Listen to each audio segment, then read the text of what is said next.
Әлеуметтік желі, интернет, инстаграм, тикток, қайсы бірін айтайын? Осы әлеуметтік желілердің кесірінен қаншама адамдар зардап шегіп жатқанын білсеңіз ғой. Оны білмейсіз бе? Ендеше мен айтайын. Иә, медиа сауаттылықтың жоқтығынан қаншама адамдар алаяқтардың құрбаны болып жатыр. Оның біреуі зейнеткерлер. Иә, оған банк қызметкері ретінде хабарласады да, содан кейін кодын сұратады. Зейнеткер үлкен жастағы, жоғары жастағы әрине апа, әже, аталарымыз бірден кодын жіберіп тастайды. Соның салдарынан қаншама ақшасынан айырылып қалып жатыр. Екіншісі, біртүрлі ссылкаларға кіру. WhatsApp-ына белгілі бір ссылка кіреді. Соған кірген кезде өзінің бүкіл техникасындағы барлық даныйын беріп тастайды.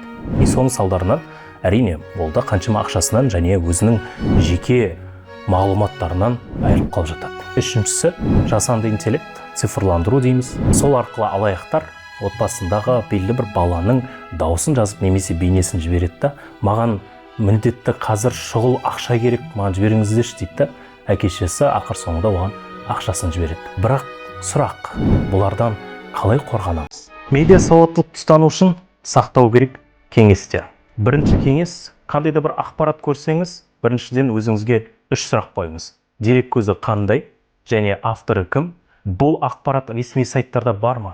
Немесе егер сізге ссылка келген болса, бұл кімнен келген ссылка? Маңызды нәрсе, егер де ссылка болса, барынша кірмеген дұрыс.